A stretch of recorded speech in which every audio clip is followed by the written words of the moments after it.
As a child, Elon was the youngest and smallest student in his class and was viciously bullied. During one incident, he was thrown down the stairs and kicked in the head by several students until his face was unrecognizable. Luckily, he became a billionaire since it took him decades of plastic surgeries to fix the damage caused to his face and nose.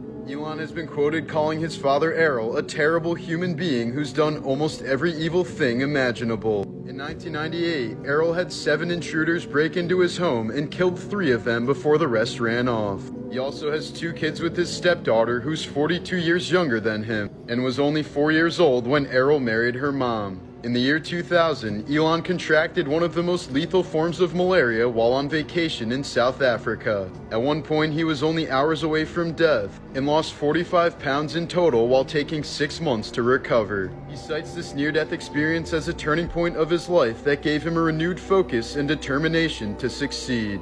Michelle Philpott suffered traumatic brain injuries after 2 car accidents in the 1980s. A few years later, she was diagnosed with epilepsy, which led to a strange case of anterograde amnesia, meaning her brain is completely incapable of forming new memories. Each day, Michelle wakes up believing it's still 1994, and her husband has to constantly show her a photo album to convince her that they've been married for 26 years. Renowned Japanese actor Bando Mitsugoro VIII claimed to be immune to fugu chemo, naturally toxic pufferfish liver. He devoured 4 portions of it in a restaurant in Kyoto and died painfully after 8 hours of gradual paralysis and breathing issues. When Lawrence Anthony, known as the Elephant Whisperer, passed away, a herd of elephants traveled 12 miles to his house in South Africa to mourn him.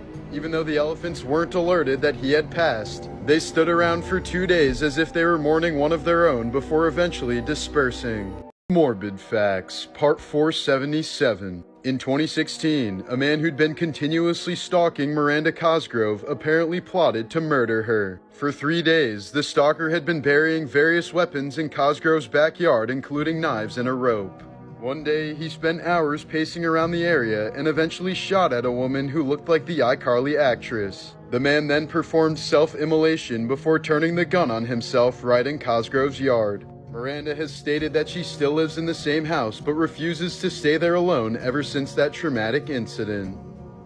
Earlier this year, inmates at a Miami prison managed to birth a child without ever even meeting each other face to face. 23-year-old Joanne DePaz and 29-year-old Daisy Link, both imprisoned for separate murder charges, started talking to each other through the air vents before falling in love and eventually wanting kids. Using a makeshift line made out of bedding, they passed Joanne's erectoplasm through the vents, while Daisy used a yeast infection applicator to inseminate herself. Against all odds, the plan worked, and the baby was born healthy. The pair are now in different prisons, while Joanne's mother is raising their baby girl.